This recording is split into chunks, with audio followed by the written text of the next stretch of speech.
All right, we're live now. Thanks to everybody who's showing up to celebrate my 55th birthday for this online bash. It'd be nice if we could do something in person, but my schedule doesn't permit that. And I don't think, most of you are going to come here to Milwaukee, although some of you might find that an interesting prospect. I've got some topics that I am going to talk about, so I'll show you what they are. And I put out a call for like other things that people might like to hear about during this. I've got some of those lined up as well. And then you can chime in with whatever you'd like to say and talk about. You can have side conversations with each other if you want to. So 55, it's not like 50 or 60. It's, kind of in the middle birthday. It is what would you call it? It's a five number. So I guess there's a little bit more of a milestone aspect to it. You qualify, I think, for becoming one of the AARP, that's American Association of Retired People here in America. I don't plan to retire probably for another 30 years if I can help it. But that's a kind of a turning point, I suppose. You're definitely at 55 over the top of the hill. You're not over the hill entirely, but you're definitely closer to the end than you are to the beginning if you've made it to 55, unless you're going to live to 110, which even with good genes and, medical care, not too many people get that far. So some people are wishing me happy birthday. Great to see all of you. Thanks for the well wishes. So milestones, I think this is going to be a year. And so this is a little bit of like, plans for the year ahead.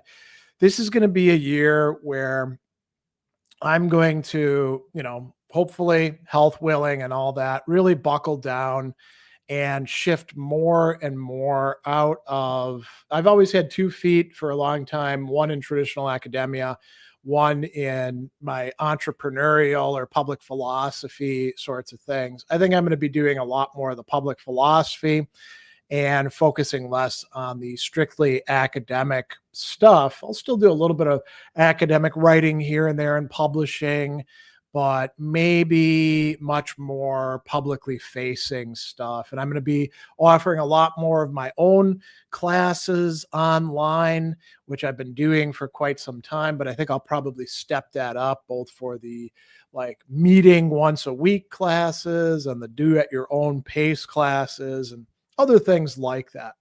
So other milestones, it's been a year of a lot of health matters. Last year I had my gallbladder taken out. I had a small operation on my back earlier this month. I got a sleep study scheduled, which hopefully will result in less snoring and better sleep. It's one of those things, your body, as you age, you really got to start taking care of it. So the goal is to start doing all of those things, but also get back to the gym a lot more often. As many of you probably know, I stepped into a leadership role with a cat shelter that I volunteer at, Almost Home Cat Rescue. By the way, in the video description for this, you can see a fundraiser that I'm doing for Almost Home if you'd like to contribute to, the care of the cats. So all volunteer organization. So I'm the vice president now, so I'm going to be doing a lot of stuff with them. Got some writing projects I'm working on, so hopefully some of those will be coming out in the next year. And, I've got some things that videos I want to produce, podcast episodes, people I want to bring on as guests. I've got series that I'm continuing on with, the classic metal class, the worlds of speculative fiction, philosophers in the midst of history, but I'll probably be, if things go according to plan, doing a lot more public speaking this coming year as well. What else? Perspective and priorities. Do I have better perspective at 55 than I did at 54? it doesn't really work that way. I think if you have a birthday and you're like turning 40 or you're turning 50 or you're turning 60 or one of the 5 years in between, and things look radically different to you from 39 to 40, you probably should have been doing some thinking about that beforehand. But it's okay, if you are going to be changing your perspective as you go from, think about like a number turning over as you go from 54 to 55. um, that could be helpful. There's Yeah, that's probably enough about that. Priorities, for me, my big priorities are figuring out how, in the uncertain landscape ahead, very uncertain for academics here in the United States, how I'm going to make sure to earn a living for me and our household and all of that.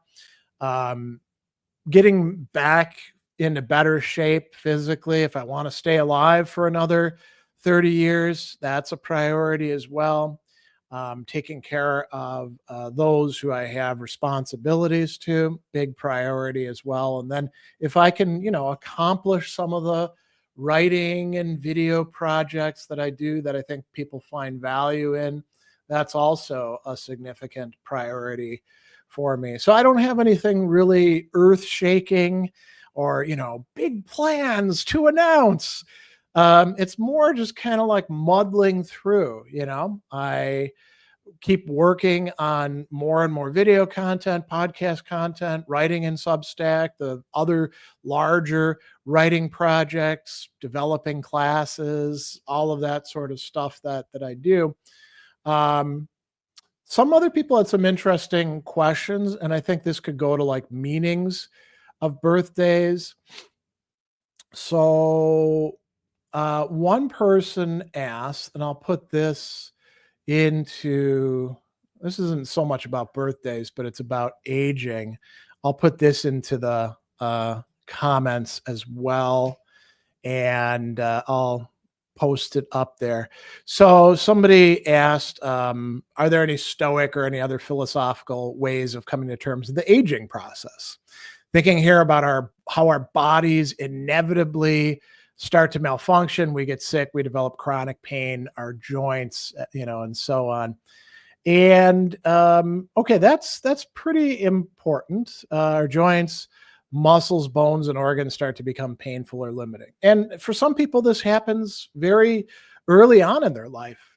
I know younger people who have significant health issues and they have to deal with them. For many of us, these things come on as we get older. And it's a reminder that you are not going to stay youthful and energetic and flexible and strong, and for people whom this matters to, attractive in the same way as you did when you were a teen, 20 something, maybe even 30 something.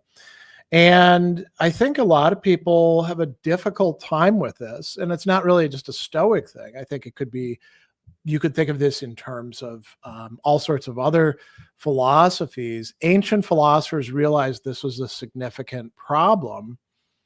How much of your understanding of who you are is going to be based on your physical body, not just, like who you are connected with or your achievements or your mental faculties, but the person that you're the shell, right, that you're stuck in and using to get around in. I think a lot of people get very invested in that. I know I certainly was at an earlier age.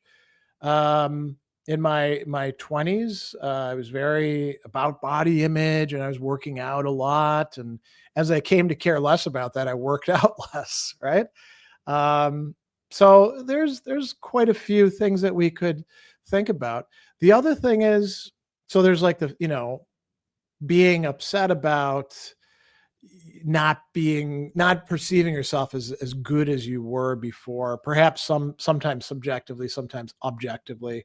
Like you can say, yeah, my blood pressure isn't as good as it used to be, or I can't exercise as often as I'd like to, or I'm not as flexible, right?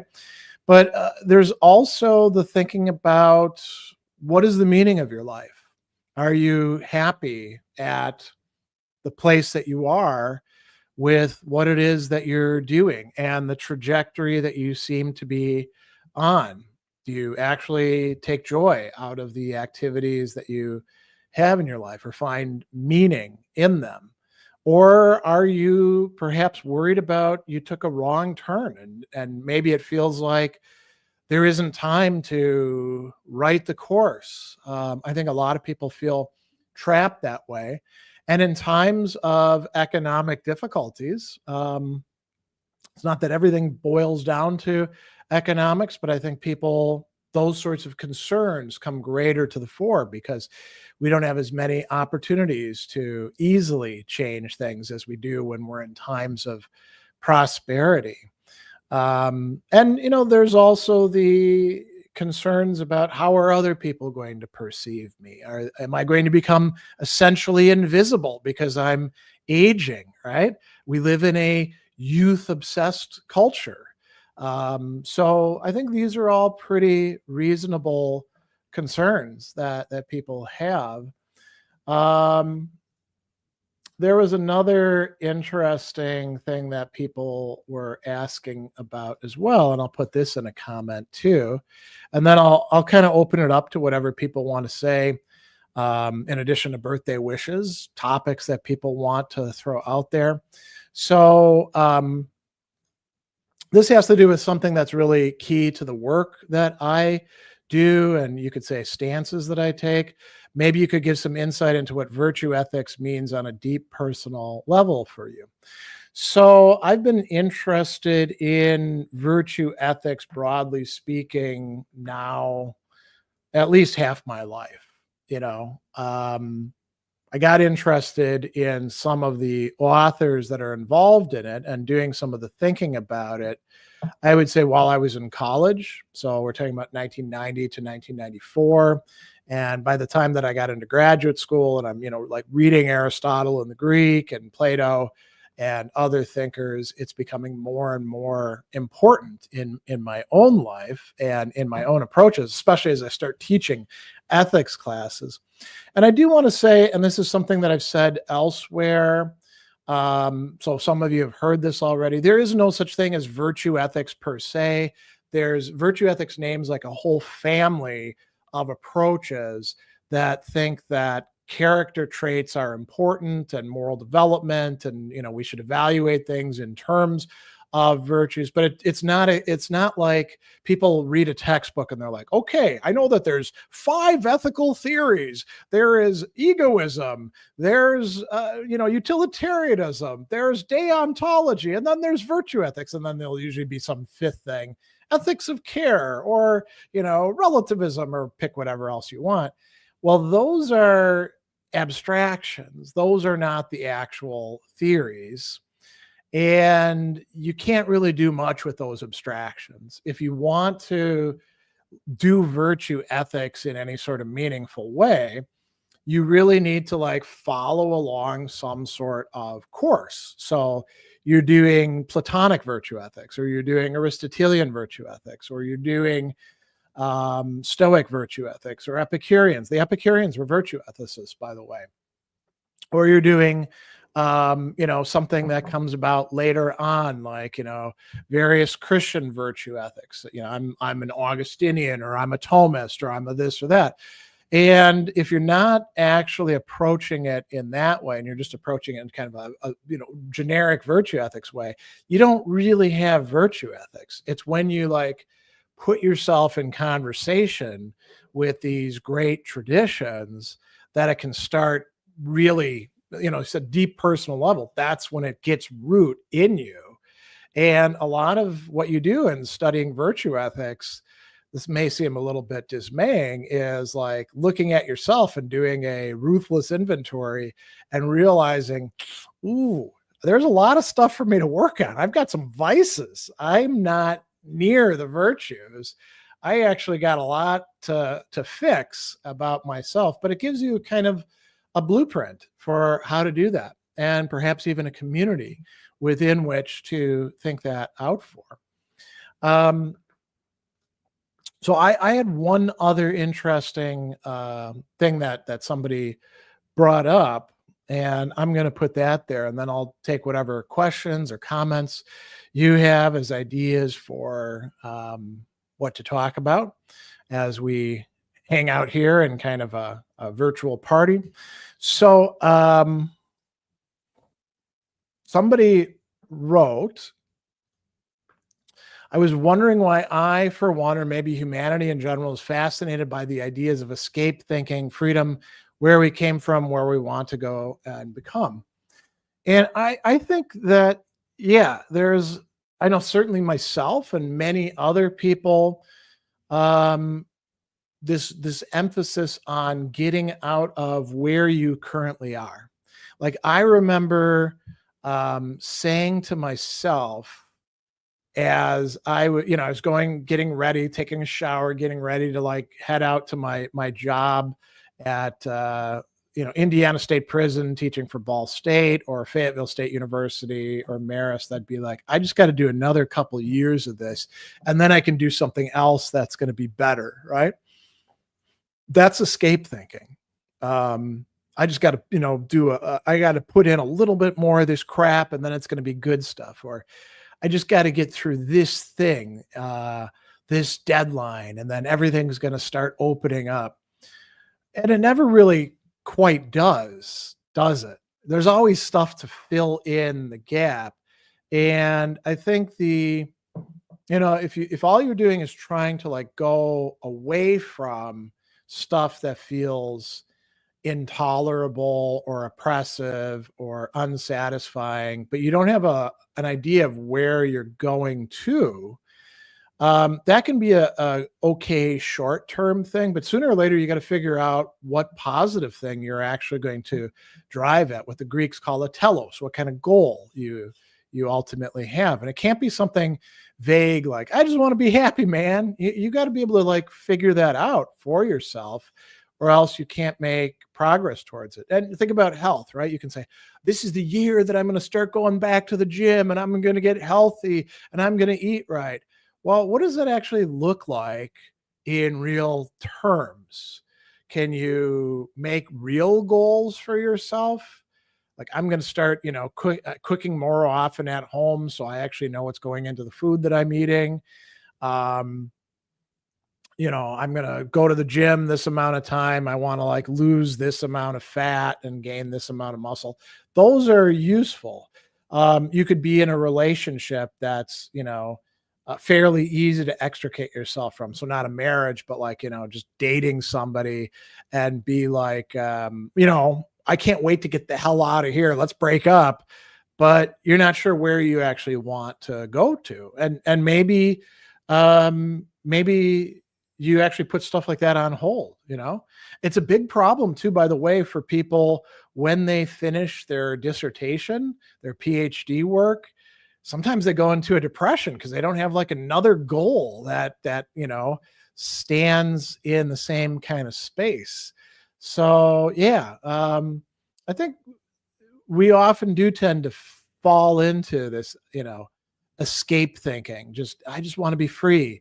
Well, free for what? That's an important question to ask yourself if you're going to take, a philosophical point of view. Now, David said something a little bit earlier. Okay, so David says, I like how philosophy provides a way of life.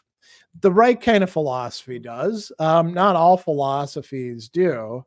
A good bit of analytic philosophy from the 20th century and 21st century, and a good bit of continental philosophy from the 19th, 20th, and 21st century doesn't give you much helpful guidance at all. But there's a lot of things that actually do provide you very helpful guidance, or where it doesn't provide you direct guidance, but you can like say, okay, what would it look like to put this into practice? What would it look like to operationalize this, you could say, to apply it, to live a life informed by it? And that is a promise for philosophy, provided you don't get just caught up in these kind of parochial conversations that sometimes people draw you into. Academic philosophy, unfortunately, aside from the fact that when you start a philosophy class, they're like, we're going to talk about the big questions. A lot of times you don't get to the big questions. You get to the minutia instead. All right. RoboFusen says, thanks for the videos. Any advice for a guy in his 30s with a bachelor's in history and feeling lost after college? Okay, so feeling lost after college, that's kind of what I was talking about on a different level with people who complete their doctoral studies.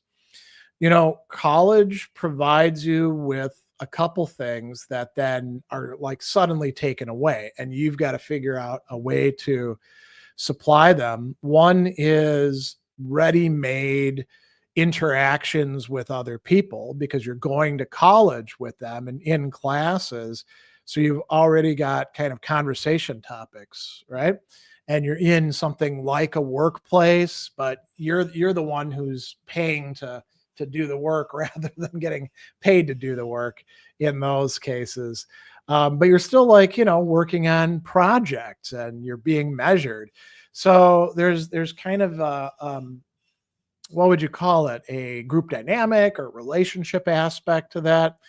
And when that goes away, maybe you're still in touch with some college people if you're in the same town or through social media, but it really shrinks, right? Everybody moves on. And then there's also the structure of like being in classes and, having like your time set out in certain ways. And you're going to read these readings and we're going to talk about them.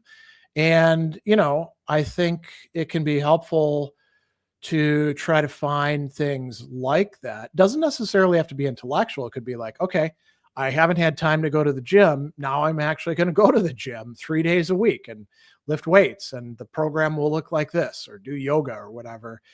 But it could also be intellectual. Maybe you're feeling lost because you miss that interaction and structure that you had. And I suppose that, there might be things like being in the same place, right? A college is usually a physical location that you go to. I think this happens to a lot of people when they lose like a job, or they move on to a different workplace. We often feel lost. That's a good term, I would say, to describe it. This can happen to us with relationships. Somebody dies, you get divorced, you break up, or something like that. People are at a loss. So I would say, think about what's missing, what used to be there, and whether you can find other ways to get that sort of thing. Um, I'll give you an interesting example. We had, I think many of you know, we had a number of animal companions, our four-legged family, as my wife Andy called them. And the last of them, Sassy the cat, who I was very close with, died at 19 and a half years old, about close to 3.5 years, three and a third of a year ago. And for a while, I was like, people were like, get a new kitten. And I was like, yeah, I'm not getting a substitute. And I would do things like go to a cat cafe and hang out there. And I'd already kicked the idea around about, maybe I'll start volunteering at a cat shelter. And that's in fact what I ended up doing. And does it provide exactly the same thing? No, it's something different, but it gives you some of the same stuff, and then you can transform. And by the way, I'm not saying like everything has to be onward and upward. A lot of times our lives are kind of up and down, and that's perfectly fine. That's normal. The onward, upward, from virtue to virtue, as people used to call it, from strength to strength. That's actually the outlier. That's not the way most people's lives go. So, all right, some more birthday wishes. That's very nice.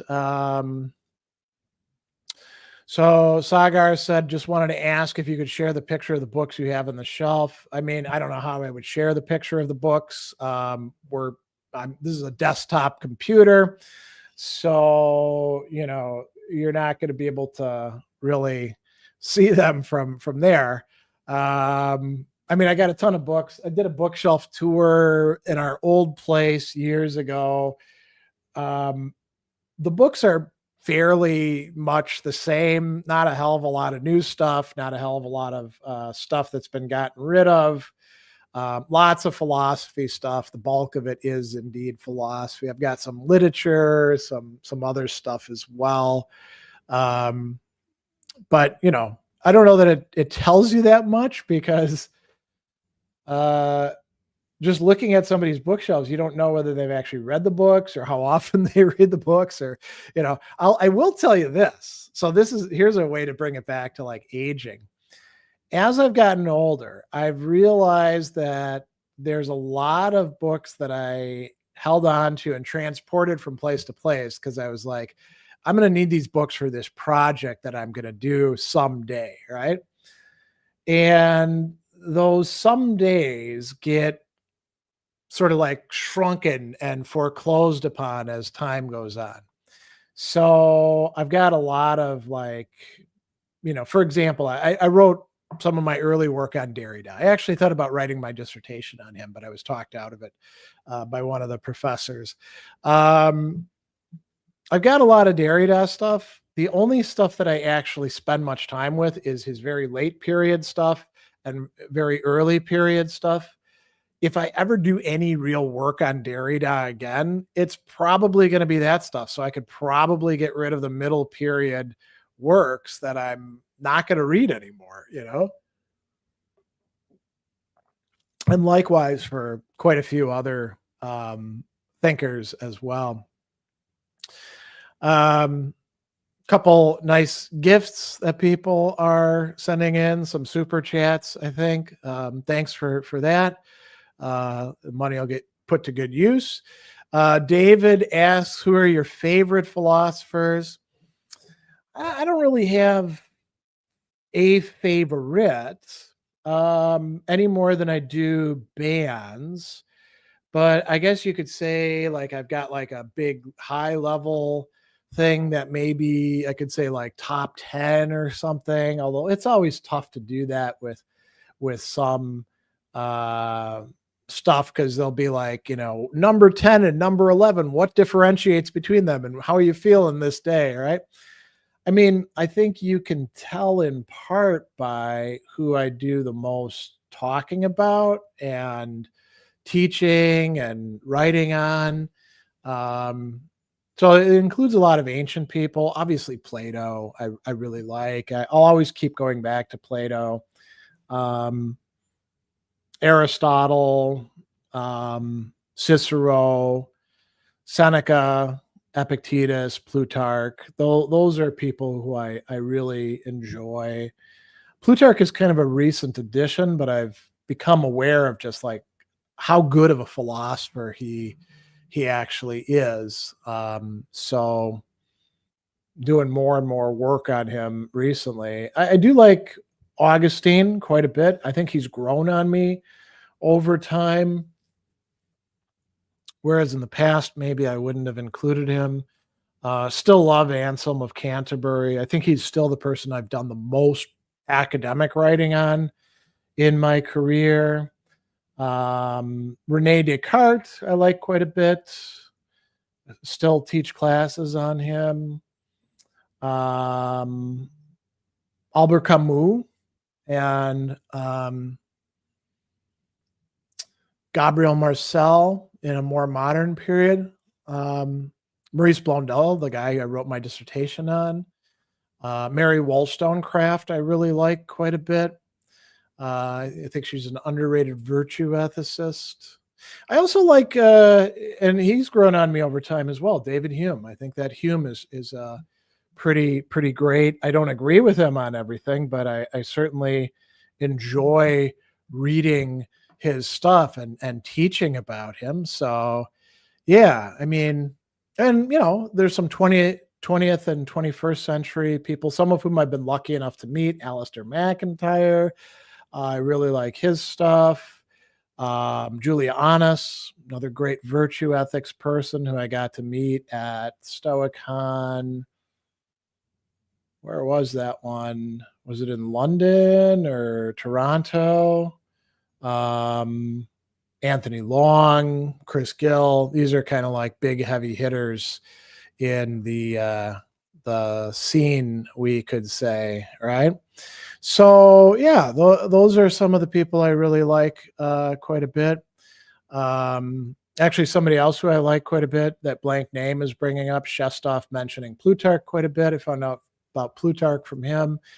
Yeah, Lev Shestov is a really interesting thinker who I think is very underrated. And I always enjoy reading him, even though I don't agree with him on everything, but I really enjoy reading him quite a bit.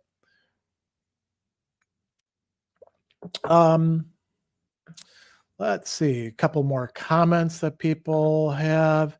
All right, Andy's here, friend and colleague. I come across someone who said anyone who introduces himself as a philosopher unironically as a red flag. Interesting. No, interested in what you think about this statement from a clown.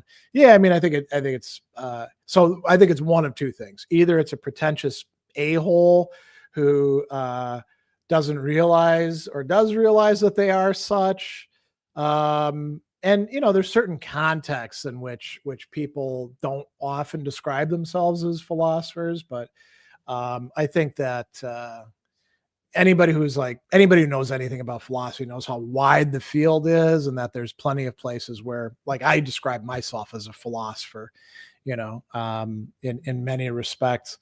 It could also be that they're just poorly educated and they don't know what philosophy is, and so or they've run into a lot of mean people who called themselves philosophers, and now they're judging other people. But I do think it is kind of a silly thing to say. What the hell should we call ourselves? I mean, it depends on what kind of philosophy you're doing, right? Some people are like, oh, I don't call myself a philosopher because I'm not, David Hume or Rene Descartes. And you're like, well, you don't have to be that to be a philosopher. And then you can find passages where basically to be a philosopher means you're practicing philosophy, like, in Seneca and Epictetus and these other earlier thinkers. So the term really changes its meaning from time to time and context to context. Dusty Artichoke, do you have any opinion about Stanley Cavell? I don't. I mean, I read one of his books a million years ago, and I haven't read him since. So, and one thing you'll find out about me is that, when you ask about a lot of philosophers, I'll often just say, yeah, sorry, haven't read them. In some cases, don't even know who they are. And it's in part because nobody's read everybody. So you shouldn't feel bad if you bring up somebody and somebody else is like, I don't know who the hell you're talking about. It kind of doesn't mean anything. I mean, how many people out there know who Lev Shestov is? And I'll geek out and talk about Lev Shestov for, an hour at a time, shoot videos on him. Doesn't have anything to do with whether Lev Shestov is great or not. It just means that we haven't read as widely as other people. Let's see. Christian says, happy birthday. Thanks for all your hard work. I've learned a lot from you, especially from your reading of Hegel. Oh, that's good. I'm glad that the Hegel stuff has been helpful. Dusty Artichoke, I missed the H in birthday, almost happy bird day, but that's April 1st. Okay.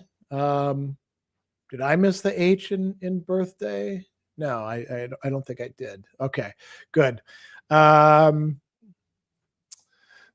Philosophunculus, the racist grifter and modern sophist Stefan Molyneux pretends to be a philosopher.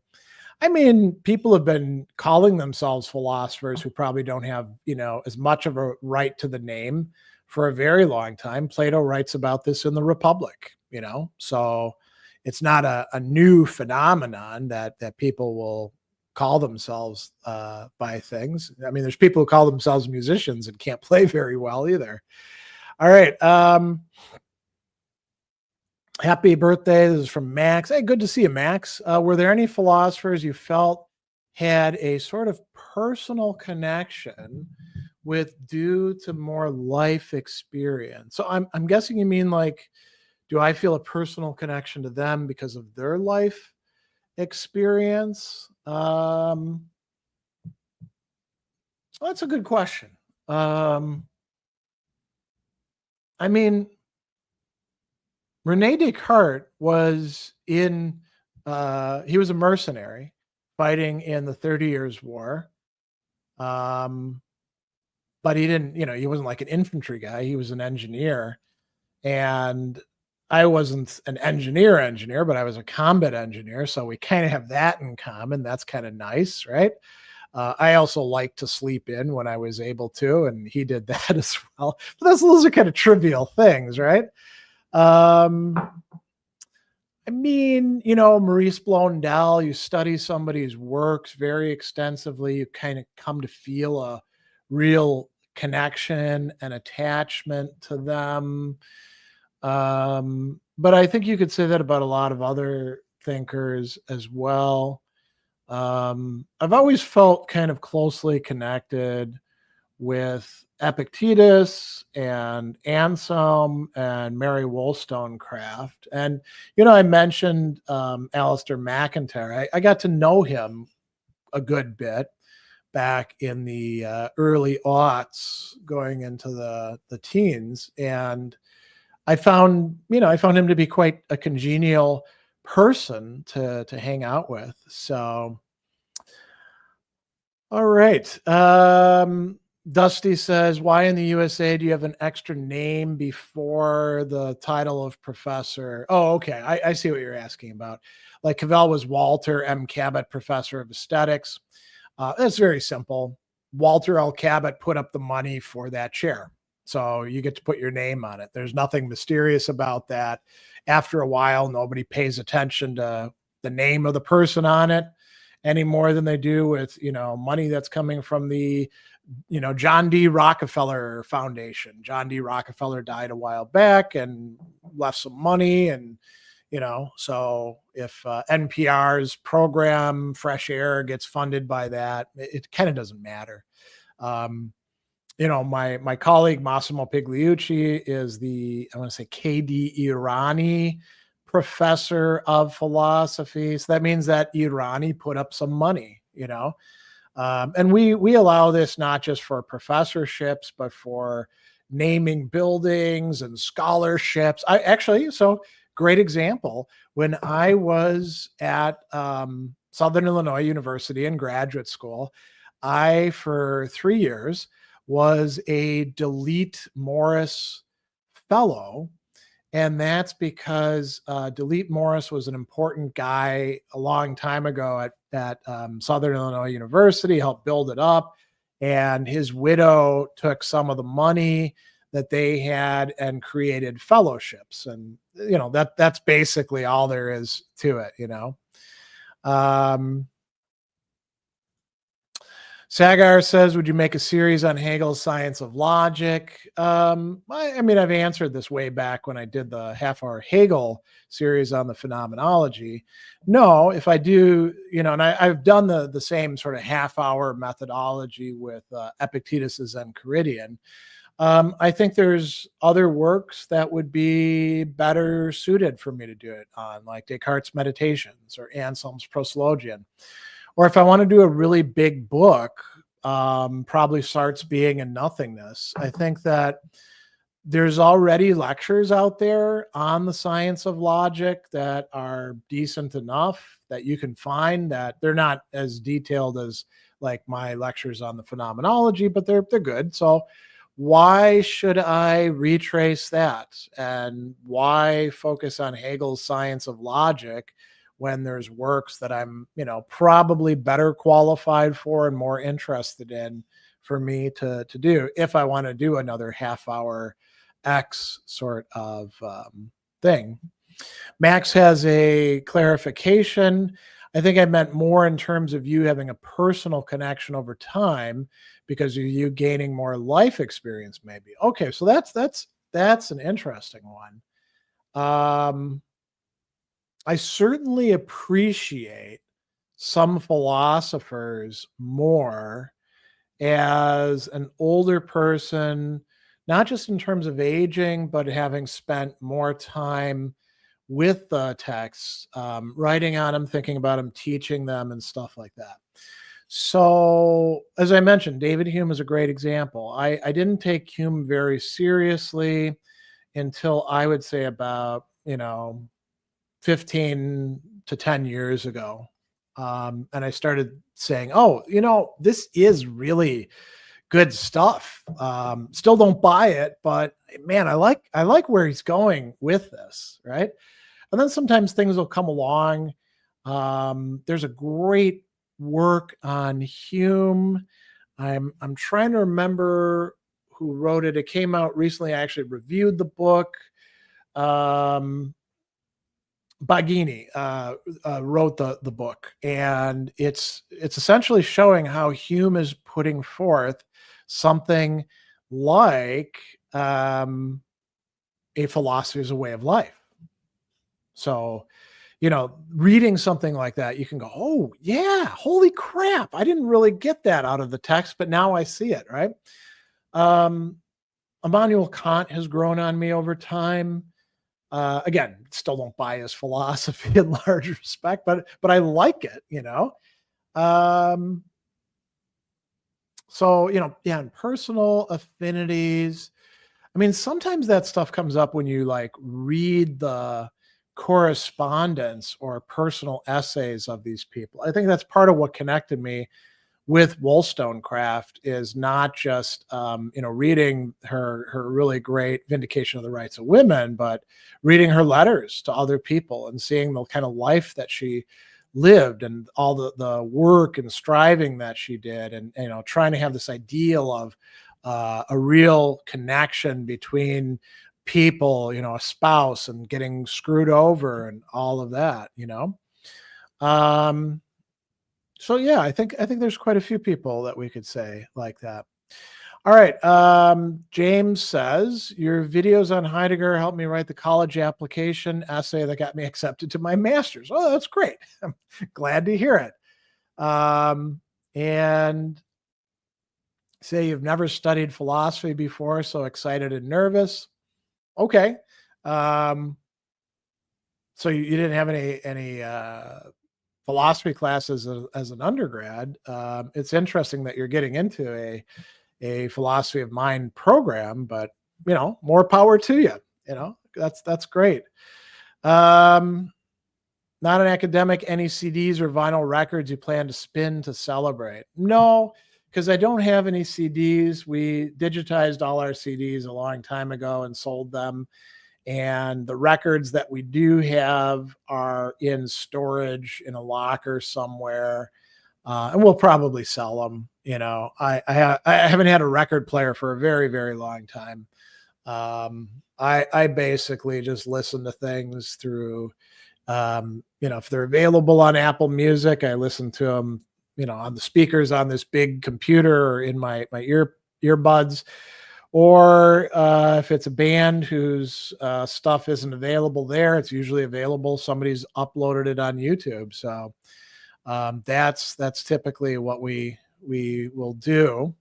And we have a Sonos at home, so if we want to play stuff on that, that's all digital as well.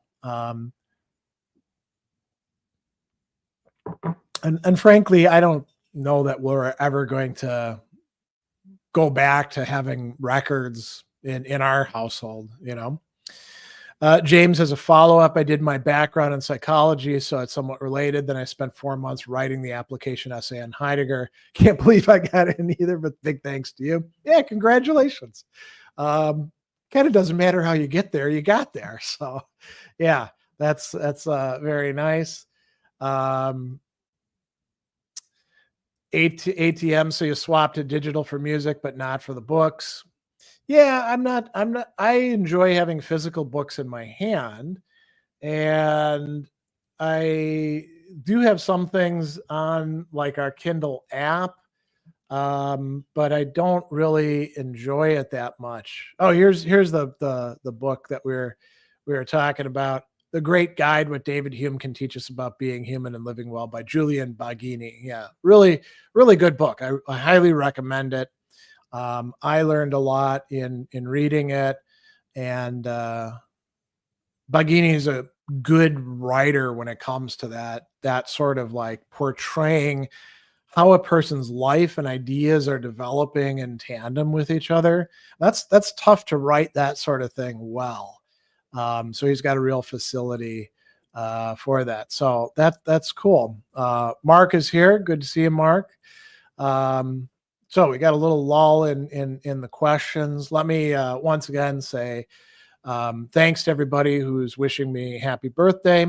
The other, I mean, I went to a meeting this morning at Milwaukee Institute of Art and Design, ate their, pastries at breakfast, drank their coffee, sat through some announcements about, what's going on with the school and some budgetary and legal and enrollment issues, had their lunch, and then got the hell out of there and came over here to my office. After this, I'm going to do some translation work, head back home, and hang out there for the rest of the day. We're going to have, funnily enough, my wife asked me, "What kind of birthday dinner do you want to have?" And I thought about it, and some years I've said something that's been a favorite meal since I was a kid: spaghetti and meatballs. But we had that last week, so I actually said, you know what, I think I'd like hot dogs. But my two favorite kinds of hot dogs: chili cheese dogs and Chicago hot dogs. So that's that, and I think potato salad is what we're having tonight. And we'll maybe watch a show. And it's supposed to be pretty bad weather today, so I don't think I'll be out and about too much. All right, here's a question from Nix. Are you a Kurt Vonnegut fan? I was pointed in the direction of absurdism after reading Cat's Cradle in high school. I mean, I like Vonnegut. I haven't really read him for a long time. Read a lot of them in college and grad school, but can't say I've read him much recently. Um, Max says between German, ancient Greek, and Latin, and maybe French, which is more of a struggle generally to work through and longer read in general. Maybe also including the task of reading tough authors. I mean, it's going to vary from person to person. Um, some people find certain languages, because they're different structures, harder to learn, to get into, to make progress in than other people. I was fortunate in that I kind of had a facility with languages um, from childhood onward. I learned a little bit of German when I was a kid. I learned French kind of in a half-assed way at home because my mother's generation, despite being American, grew up speaking French before English, and so you'd hear a lot of French at home. And once I actually started, she made me take French in middle school and high school, but I screwed off in the classes. So I learned a little bit more grammar and a little bit more vocabulary, but I didn't want to practice it. And then when I was in college, I finally buckled down and learned French and started reading stuff in French. And, so French wasn't that tricky for me. German actually wasn't that difficult either. I was, stationed in Germany. I learned a bit more there. And then when I had a Teach Yourself German book, used that, took one semester of German in grad school and just started reading stuff. Latin, I was fortunate in that I got a little bit of baby Latin in middle school, but again, kind of screwed off. I was not a great student in really until I got to college, I would say. I was kind of an underachiever. And then I finally buckled down and started learning Latin in earnest in grad school. And then with ancient Greek, I took courses for that. And back then, what you would do is take 1 year that was very intensive, and then you'd start doing classes on specific authors. So like we had a class on Herodotus, and we had a class on where we like did Attic Greek with Lucian and Plato and Lysias. Yeah, Lysias. And did like, independent studies on Plato's Symposium, Aristotle's Nicomachean Ethics, stuff like that. So if I had to pick like, well, which one was the most difficult? I would say ancient Greek was more difficult for me than German or Latin, and both of those were more difficult than French, but I had a leg up with French. Other people might find it other ways. The one thing I will say is that I have observed that contemporary Greek speakers will often overrate their ability to read and make sense of classic Greek texts. But I guess that kind of makes sense, that they would think that. All right.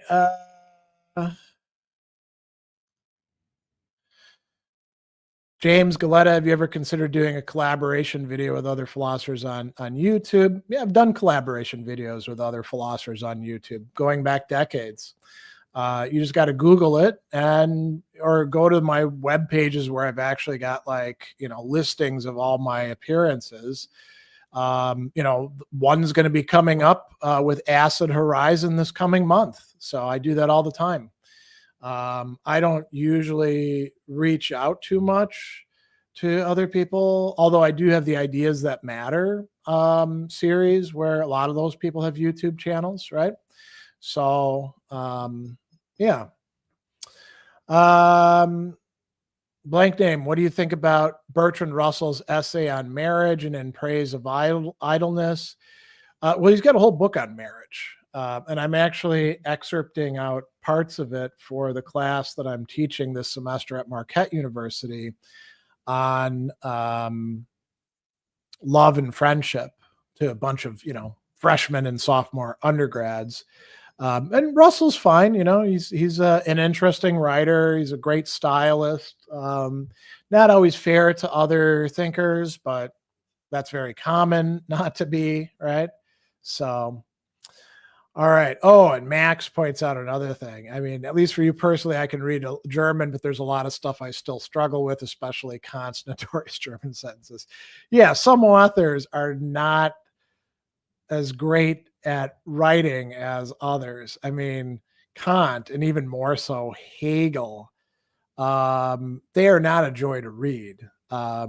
Schopenhauer is wonderful to read because he's a great stylist, it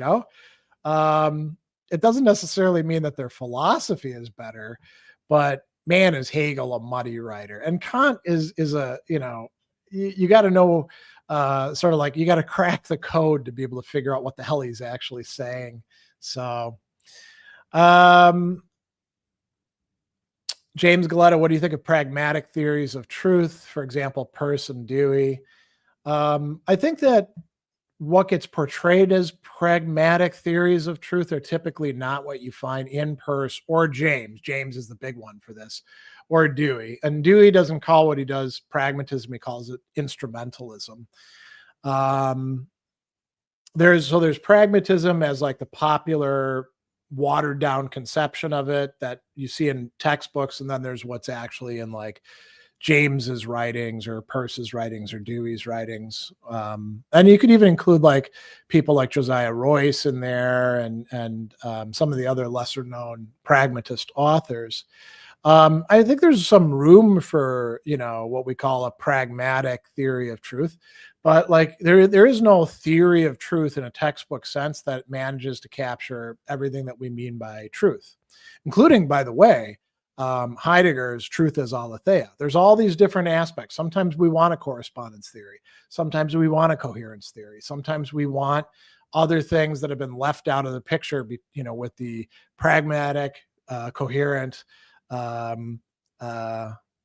correspondence, and then maybe adding in some new exotic things like error theory. Anselm has a very interesting conception of truth in his dialogue on truth. but it's not adequately represented in any of those things. Mark asks, do you like Caputo for comparisons between Heidegger, Aquinas, and Meister Eckhart? No, not really. I'm not a fan of Caputo in general. I mean, I get what he was saying. He was a big deal back when I was in graduate school. I've actually been to conferences where he presented, and I just never found his stuff very impressive. He seemed to be somebody who was really great at getting jobs for his students, much like Eleanor Stumpf. I've never found her stuff particularly impressive, and I haven't found many of her students impressive either. And, you know, it might be a sort of temperament kind of thing. I'm not really into the stuff, you know, the stuff that Caputo is interested in finding with Meister Eckhart, you know, and mysticism and being and all that. It doesn't, I don't find that very compelling as a approach to philosophy. It winds up being very esoteric, and I just don't get into it, you know.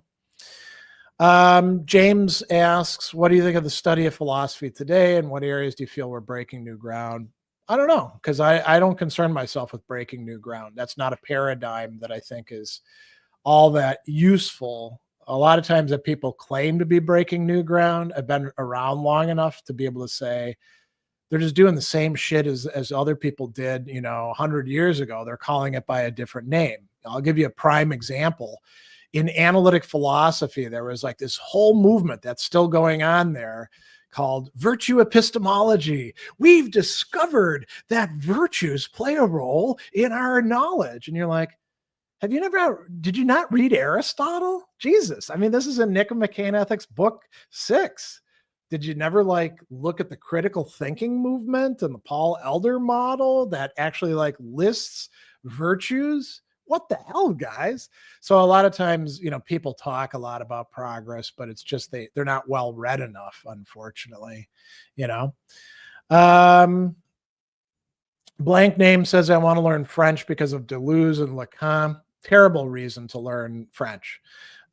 You learn French because it gives you access to all those thinkers before them.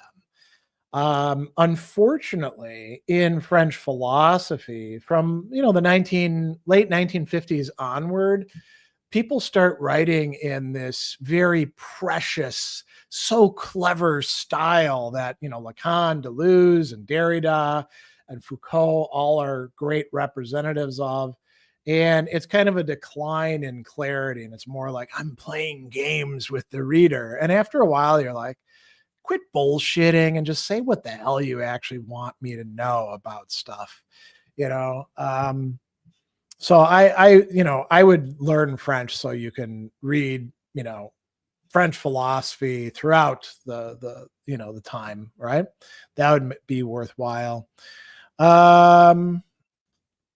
Hank says, does your main reading consist of philosophy, or do you pick up books on more contemporary issues, climate change, or contemporary politics?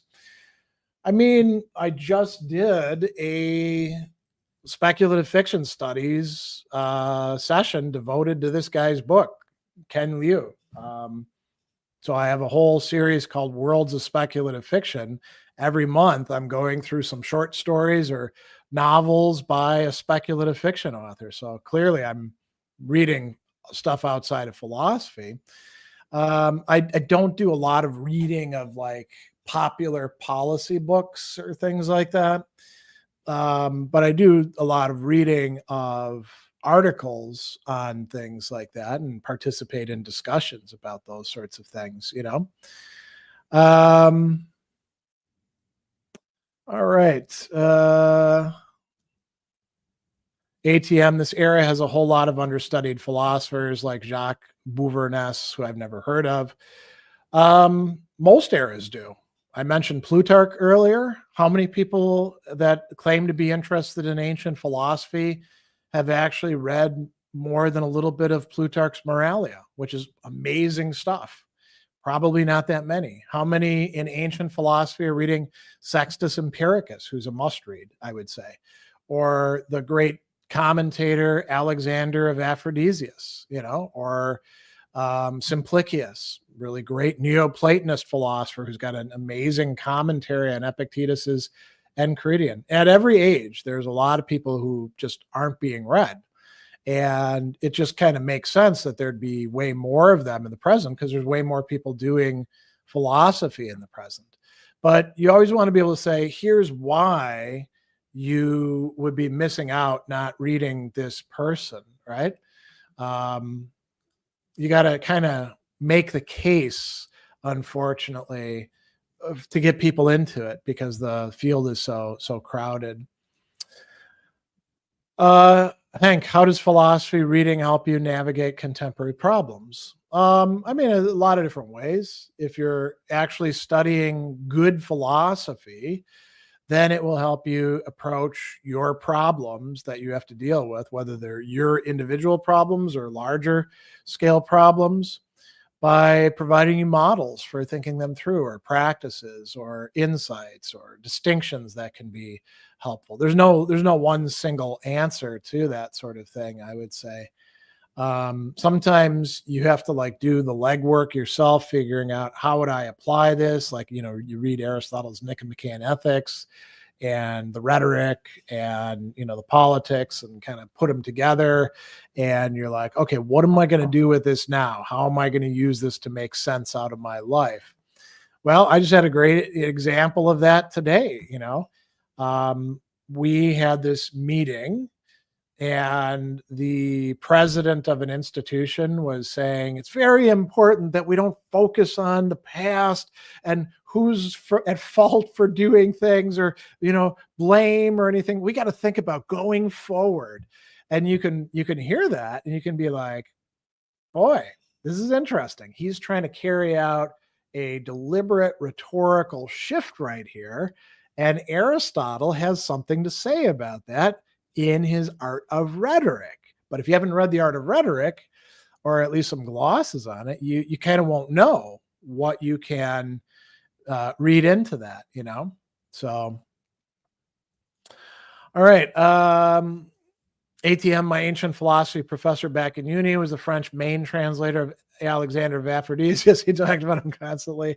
Yeah, so this is a bit of a side note. I've done a lot of translation work in my life, probably more from French than any other language, and then Latin would be second. And then I supply my own translations typically in German and ancient Greek. And I have contributed to translations in German in the past. But in any case, when you translate somebody and you're actually going to set aside the time, I mean, Alexander of Aphrodisias's works, they're not like the most difficult Greek, but they're not the easiest either. And you really got to know not just Alexander, but Aristotle, and then the other people that Alexander is referencing, like the Platonists of the time and the Stoics and all of that. You invest a lot of your time and thought and life into something that, quite frankly, very few other people care much about. And so you get quite close to the person that you're translating, whether you agree with them or not. You're giving voice to them. And so that becomes, quite an investment, you could say. And yeah, then you probably don't stop talking about them, right? So I'm actually with a friend of mine and colleague working on retranslating this text, Arius Didymus's Epitome of Stoic Ethics. And, for the most part, Pomeroy, who did the translation that we have, is not bad, but occasionally he makes weird choices where you're like, what's he doing here? And so we're trying to produce a public access version that would be closer to the Greek, and I don't know when that'll actually come out, but it'll be quite a while, I'm guessing. But since we don't have to get a university to publish it, we can just make a PDF, we can get it out there quicker.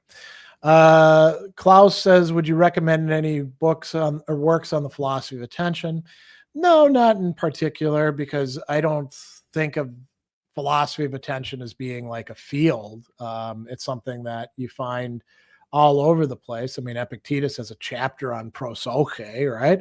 But I don't like read a lot of like mindfulness or attentiveness literature, and I imagine a lot of it's not very good.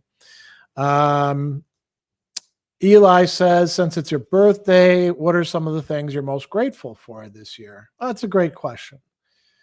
Um, well, I mean, to begin with, my relationship with my wife, the fact that we met in high school and crossed paths again. So that was 1985. And then we crossed paths again in the 1990s, flirted with each other, worked in the same building, but we were going out with different people at the time. And then we reconnected in 2009 through Facebook. And we fell in love while she was living in New York and I was living in North Carolina. And we decided we wanted to make a life together. And we have made a life together. And it's not always been easy. I mean, we're both,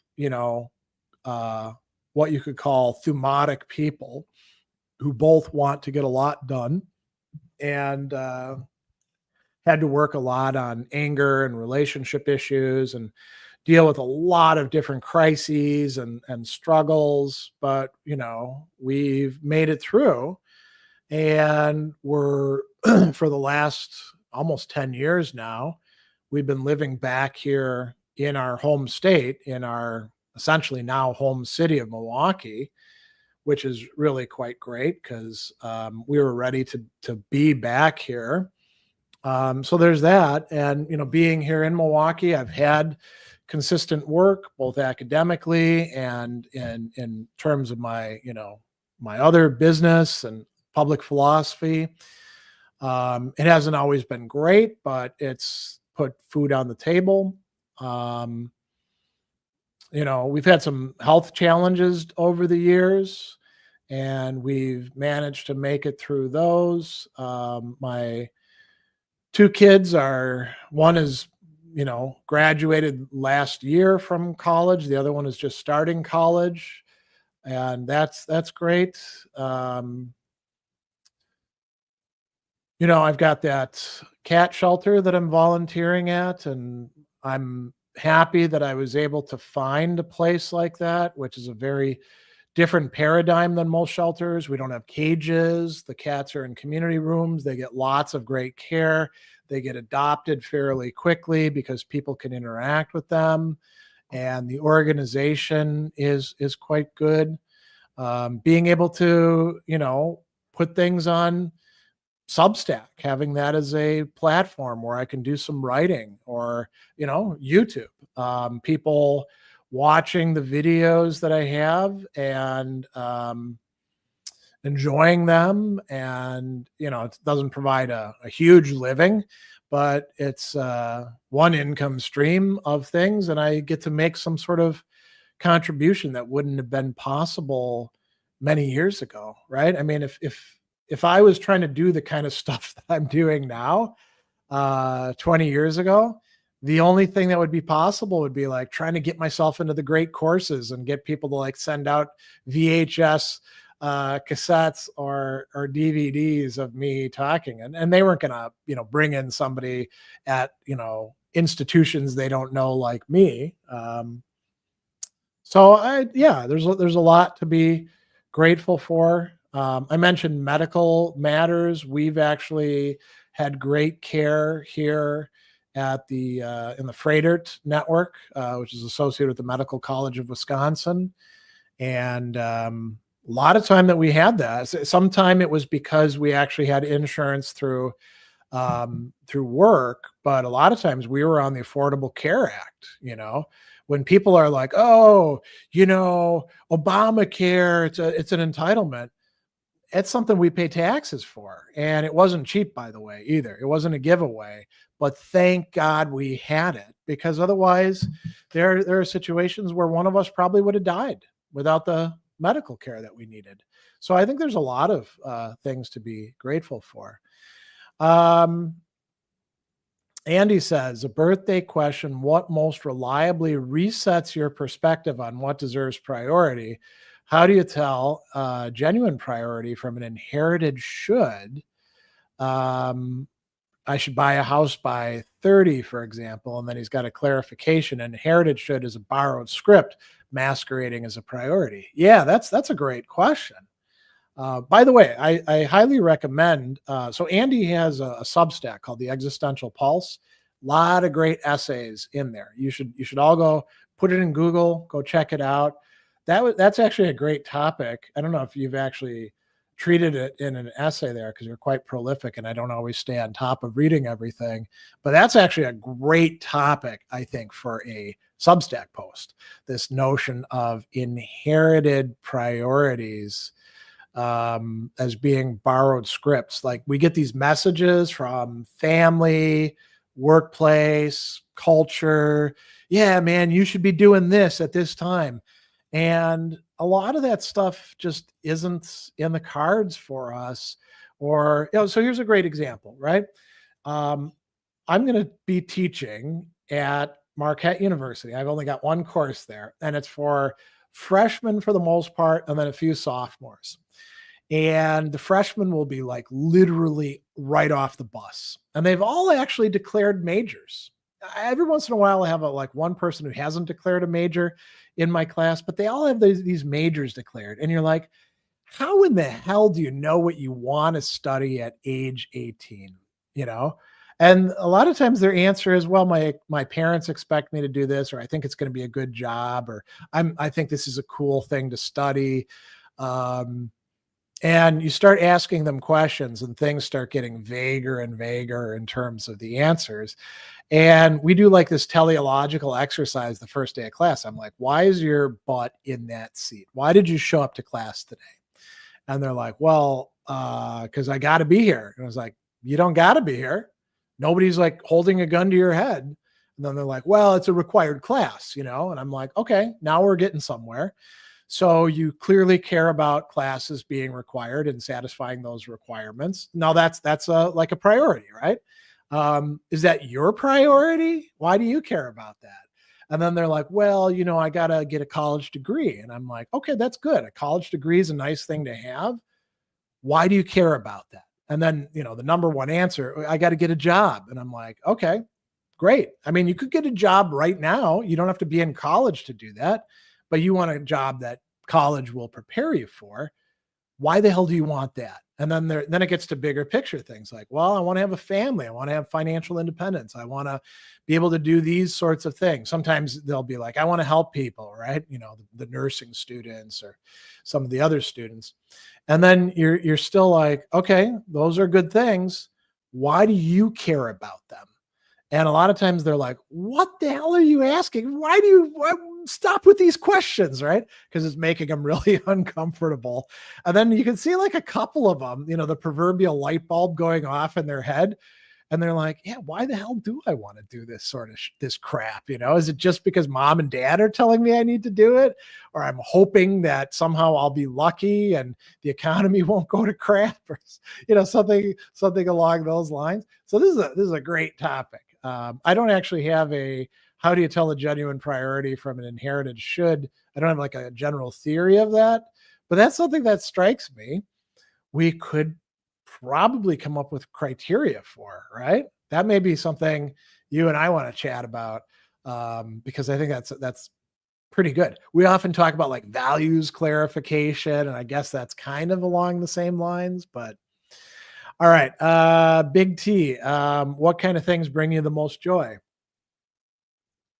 Well, my wife is not a thing, but she brings me a lot of joy, joy that we have together. I like spending time with other people who I like, friends, family members.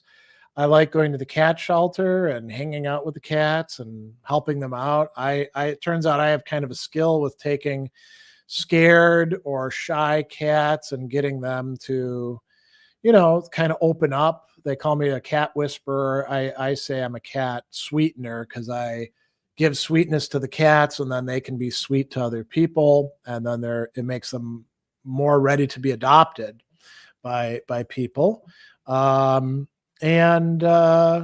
like good food. I don't drink alcohol anymore because I'm on medication that precludes that. I did like drinking alcohol, and I liked smoking cigarettes and cigars back in the day.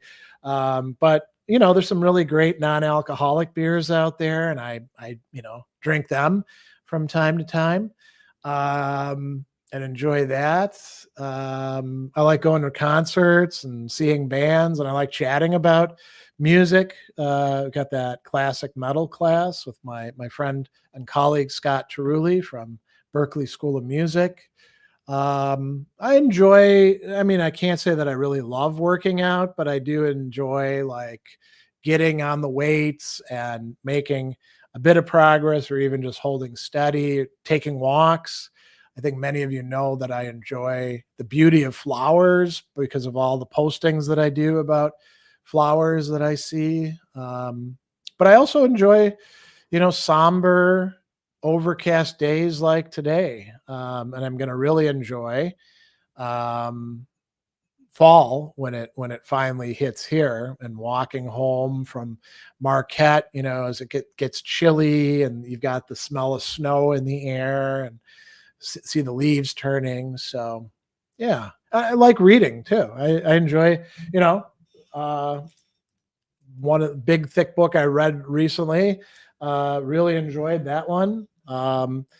When I have clients who want to work through stuff, like Max and I worked through parts of Kant's Third Critique recently. That's fun to do. That's enjoyable, even though it's kind of like some of the time you're like, what the hell is he saying here?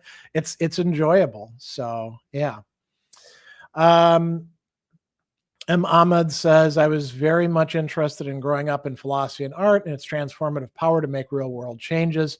Seeing the recent genocide and wars around my country, I live in Southeast Asia, and the remnants of colonialism, it's like I'm becoming more and more disillusioned towards the real world transformative power of philosophy and especially art. Yeah, so the transformative power is not a on-off switch where, well, we turn on the philosophy and now it transforms things. It's a constant grind, right? And sometimes it can work and sometimes it might not work. It's not a guaranteed thing. So it might be helpful to lower the expectations, and then you don't end up being as disillusioned about the transformative powers of either of those. Dusty says, almost a Scottish philosopher, your Substack is Existential Pulses, Andrew Robinson, and that is it. Yeah, that's it. George says, what do you think of radical traditionalists in the Catholic Church? Is it just me, or a lot of them kind of crazy? No, a lot of them are kind of crazy and have been. A lot of them are basically just regurgitating crap from Action Française, who, by the way, were condemned by the Vatican when it was quite conservative back in 1926 because they were too wackadoodle out there. And by the way, Steve Bannon, Mensis Moldbug / Curtis Yarvin, most of the stuff that those guys say is just rewarmed Charles Maurras from Action Française. This is where knowing some intellectual history is quite helpful, right? David says classic metal class is excellent. I'm glad that you like it. You should come to some of them. We do them usually now third Sunday of the month. What are your favorite culinary treats? That's a good question. I like a lot of dishes, particularly when they're done well. There's a lot of things where, like, if you do it with crappy ingredients and you don't know what you're doing, it's not usually very good. But if you do cook it well and you've got good, ingredients to start with, it can be really amazing. And some of these are very humble, like a great BLT can be awesome, right?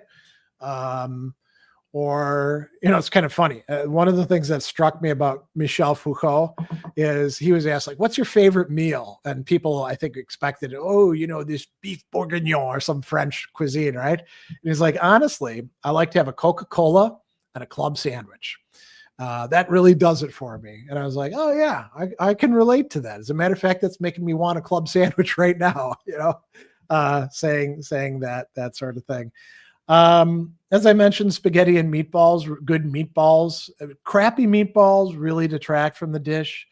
Overdone spaghetti does too, but al dente, good sauce, good meatballs that have been soaked in the sauce for a while. Not those giant meatballs where the sauce doesn't permeate it. Nice, inch wide sized ones. A good pizza. Later on today, as I mentioned, I'm going to have Chicago hot dogs and chili dogs as my special birthday meal. Like that stuff. I like stews. I like soups. I like, all sorts of things. A good chili relleno I enjoy having. So I'm pretty easy to please. I'm not a super picky eater. Never have been, actually. Always been a good eater, as my parents would say. Yeah, as a matter of fact, I'll tell you kind of a funny thing. So I guess when I was a kid, I was pretty ravenous. I had a very high metabolism and I was pretty skinny. And as I was eating something, I would be eyeing up something else. And they would remark on it at the dinner table. They'd be like, Greg is eating a piece of corn and he's eyeing up those ribs over there because it was so glaring as I was a kid. All right. David says humble comfort food is the best. Cucina povere. Yeah, that's a good point. Also, I don't have much to add to the conversation other than thanks for helping all of us out. Oh, you're very welcome. I'm glad the videos and whatever else, podcast episodes, events, writings help people out. That's important. That'll be my legacy, most likely. I'm not going to write like a whole series of important books or something like that, but this is the kind of stuff that I typically do. So George Oxio Francis, anyone know how to spell that? I'm not sure what the context there is. Espas, happy birthday to the legend himself. Thanks. That's very nice of you to say. So I think we'll probably wind down. I thought I'd just go for about an hour or so, but it's gone a bit longer than that. But if anybody has any other questions or comments they want to respond to, I'll go to like the top of the hour. So another 8 minutes or so, unless we run out of stuff to say. And then I'm going to head home. Hopefully it's not storming already. We got some bad weather on the way. I got to do some translation work, and I actually got to start doing a lot of the work putting my class sites together. And I got a bit of writing to do, but the rest of the day is going to be kind of fun, kind of easy. Hank says, I'm not sure how to express this properly. I feel like we live in a world that requires you more and more to have opinions on things, and the people around me seem to have strong opinions on contemporary issues like Palestine or other political happenings. And I notice within myself when I'm confronted with these issues, I have no framework to properly form opinions about these issues or express opinions about them. When I then think about reading philosophy, it feels to me self-indulgent and more focused on what's inside or your close vicinity instead of what is happening in the bigger world. And that makes me feel like I should just be reading politics or books about contemporary issues so I can engage in the world around me and the ideas that I confront in the news. Okay, so that's a really legitimate concern. And I certainly have struggled with that at different points in my life as well. One thing to keep in mind is it's your mind and it's your reading, and you get to read what you want to read. And if other people don't like it, they can suck it, and they can read what they want to read. And if they want to talk about politics all the time, odds are if they're not actually reading other stuff other than politics, their ideas about politics are going to be pretty shallow and kind of just, regurgitated stuff, right? Because all these disciplines inform each other. And studying philosophy, you don't know what it's going to do for you until you actually put in the work. it might turn out that studying Aristotle and thinking about the nature of justice will actually help you to think about genocide. But you won't know that until you study the Aristotle and then do the legwork thinking, what can I do with these concepts, right? And it's not always the most cutting edge or immediate stuff that seems to be directly relevant that ends up being the most relevant to the crises that we face. So, I would say you can have a two-pronged approach. On the positive side, you can say, hey, it is my life. If I want to be self-indulgent, I get to be self-indulgent. And then the other is when people get in, and they're like, you shouldn't be spending time reading that. You should be, like, for example, I had people who I would post stuff about the cat shelter and they'd be like, how come you're not talking about Palestine? I'd be like, this is about a cat shelter. If I don't like the fact that genocide is happening over there, but not everything has to be about that all the time. And if you think it is, well, you can go screw off, especially if they're like on commenting on my sites or something like that, So yeah, that might be helpful. Heidi asks what might be a Nietzschean framed question. Would you consider Socrates to be life denying or life affirming? I wouldn't use either of those because I don't generally think in terms of those two categories, opposed categories. But I guess, from Nietzsche's perspective, Socrates is life denying. That's very clear in Birth of Tragedy, isn't it? Where in addition to the Apollonian and Dionysian, you've got the Socratic, which outweighs both of them, right? And is ultimately like standing in the way of a greater life, though it is one of the noble responses to the problem of life. But I think Nietzsche's wrong about that. I think that Socrates, as we get him in Xenophon and Plato's dialogues, is pretty life affirming, but it's not just any old life. It's the good life. The life that is spent improving your soul and in friendship and love and all of those sorts of things, right? So, all right. I don't see any other questions or comments. So maybe it's time to start winding down.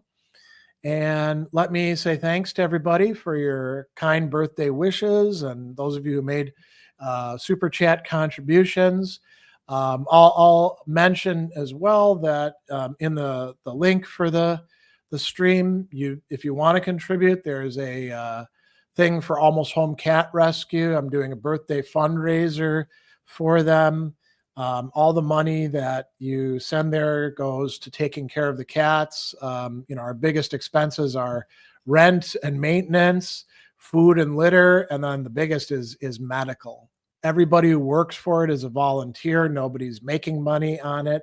But we have in the roughly not quite 3 years that Almost Home has been in existence, we've adopted out 540 cats and kittens, which is pretty awesome. All those have, permanent homes. Many of them were strays or feral cats or kittens that were abandoned or stuff like that. So, all right. People are saying thanks and stuff like that. And yeah, I hope, there's a few of you who have a birthday on the same day you mentioned in there. Happy birthday to all of you. And thanks for joining me for this stream. And I'll probably see many of you at our next event, which is the next streaming event is the AMA, although I do have something coming up. Let me plug this. It's not on my channel. It will be in the 52 Great Ideas Comprehensivist Wednesday. On Wednesday, the 27th, I will be talking about Alistair McIntyre and also some of the criticisms of McIntyre from Stoics like Anthony. If Anthony Long is a Stoic, he kind of jokes and says, I'm an Epicurean in the day and a Stoic at night and stuff like that. But he certainly made some important criticisms. So that'll be the next big event coming up.